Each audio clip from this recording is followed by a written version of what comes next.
नमस्कार दोस्तों, आशा करता हूँ कि आप लोग बढ़िया होंगे। दोस्तों, आज की कहानी है घमंडी कौवा।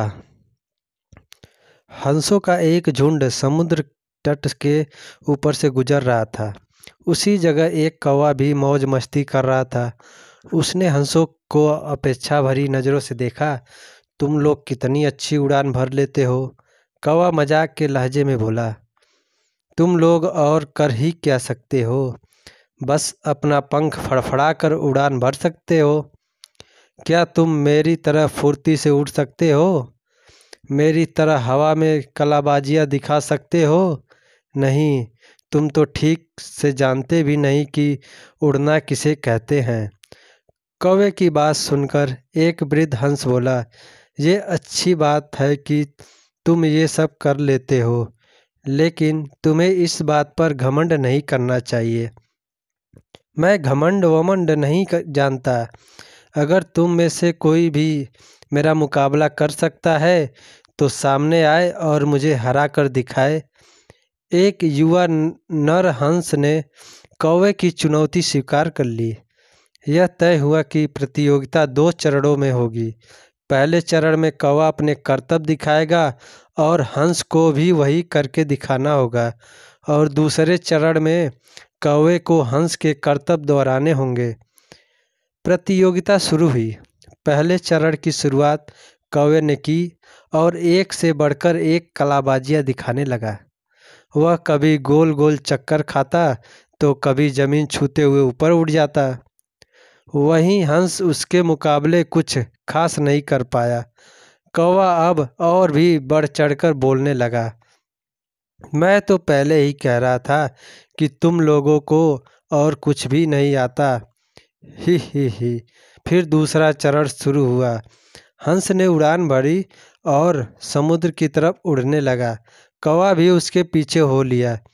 ये कौन सा कमाल दिखा रहे हो? भला सीधे सीधे उड़ना भी कोई चुनौती है? सच में तुम मूर्ख हो, कौवा बोला।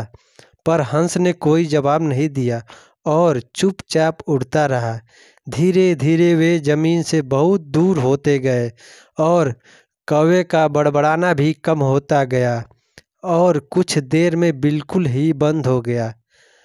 कौवा अब बुरी तरह थक चुका था, इतना कि अब उसके लिए खुद को हवा में रखना भी मुश्किल हो रहा था और वो बार बार पानी के करीब पहुंच जा रहा था। हंस कौवे की स्थिति समझ रहा था, पर उसने अनजान बनते हुए कहा, तुम बार बार पानी क्यों छू रहे हो? क्या ये भी तुम्हारा कोई कर्तव्य है? नहीं, कौवा बोला, मुझे माफ़ कर दो। मैं अब बिल्कुल थक चुका हूँ और यदि तुमने मेरी मदद नहीं की तो मैं यहीं दम तोड़ दूँगा। मुझे बचा लो, मैं कभी घमंड नहीं दिखाऊँगा। हंस को कौवे पर दया आ गई। उसने सोचा कि चलो, कौवा सबक तो सीख चुका है, अब उसकी जान बचाना ही ठीक होगा, और वह कौवे को अपनी पीठ पर बैठाकर वापस तट की ओर उड़ चला। दोस्तों, हमें इस बात को समझना चाहिए कि भले हमें पता ना हो, पर हर किसी में कुछ न कुछ क्वालिटी होती है जो उसे विशेष बनाती है, और भले ही हमारे अंदर हजारों अच्छाइयाँ हो, पर यदि हम उस पे घमंड करते हैं तो देर सवेर हमें भी कौवे की तरह शर्मिंदा होना पड़ता है। एक पुरानी कहावत भी है, घमंडी का सर हमेशा नीचा होता है। इसलिए ध्यान रखिए कि कहीं जाने अनजाने आप भी कौवे वाली गलती तो नहीं कर रहे हैं।